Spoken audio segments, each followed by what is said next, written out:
Good morning, everyone.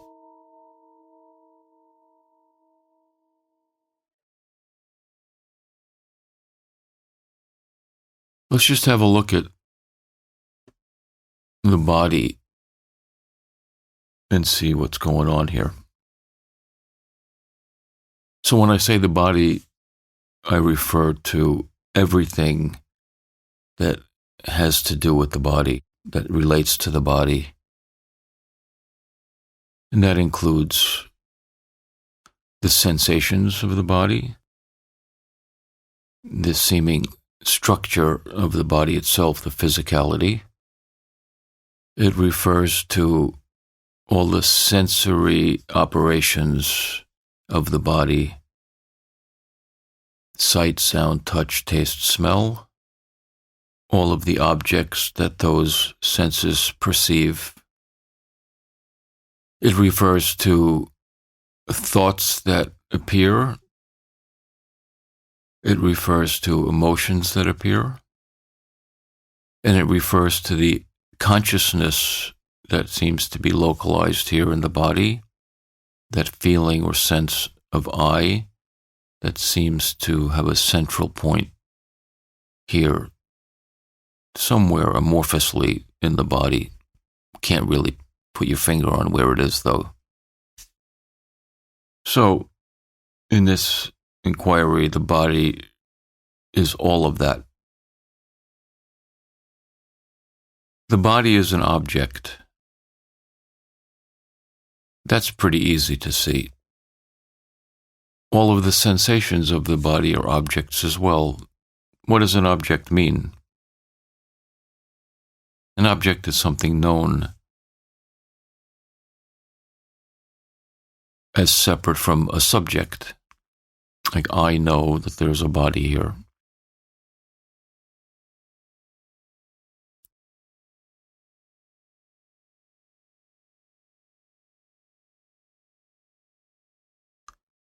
And everything relating to the body is also an object. As we said, the sensations of the body, the senses and their objects, thoughts, emotions, and the feeling or sense of I am here, consciousness itself. That's as well an object. If those are all objects, then what is it that knows those objects? Well, that can't be found as an object, obviously, because then that would be another object. Really, the most you can say is all of these objects are known. You can say, I am aware of the body.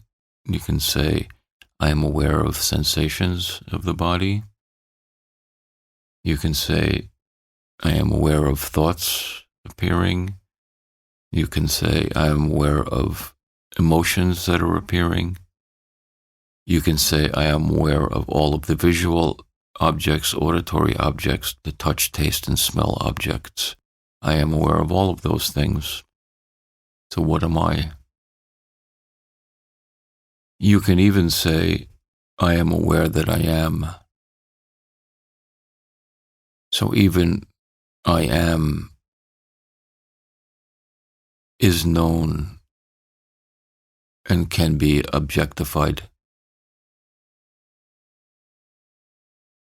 Certainly the feeling of I am, or the so-called sense of I am, which seems to be somewhere localized in the body, or at least here,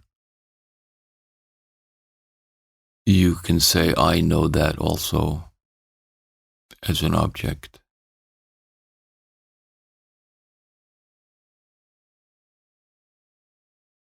If I know all of those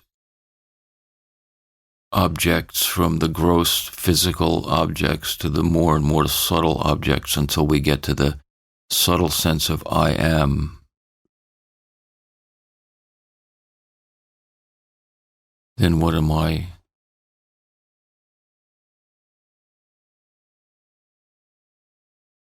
If I find anything, even silence or space or even awareness, then I have found a very, very subtle object. And it's still I, prior to that, knowing that object. So where does that leave us? It leaves us not finding something to claim as I. It leaves us simply being unknown, with no answer coming in that way. But undeniable also.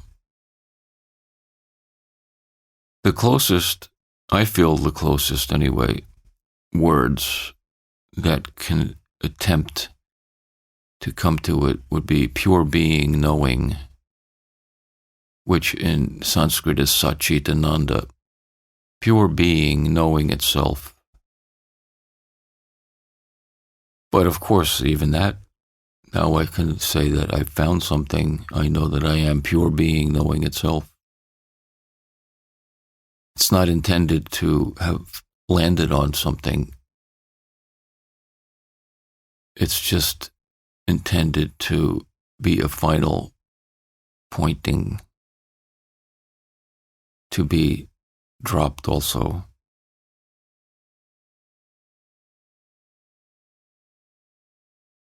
And so what is left to be done is to be still. To be still doesn't mean to not move the body. To be still means to no longer need any definition or description of myself to be. To be still means to stop looking for something in an object to claim as myself.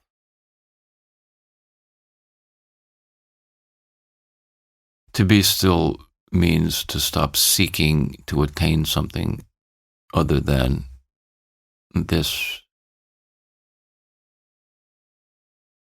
To be still means firmly rooted in this now, with nowhere to turn by means of explanation or description or identification.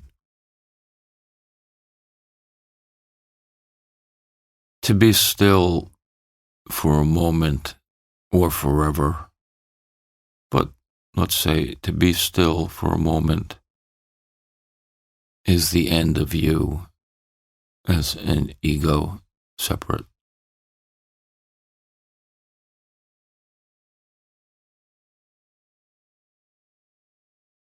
To be still is to be conscious, knowing, being,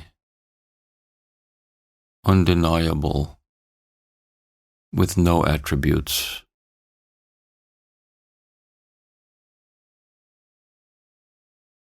To be still is a holiday from self.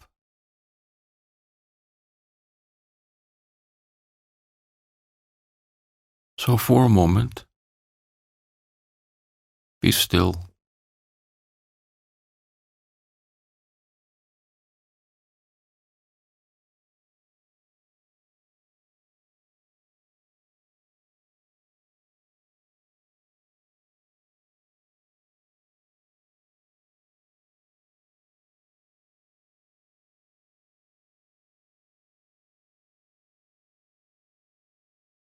It's good to be with you. I'll be back again tomorrow. Peace.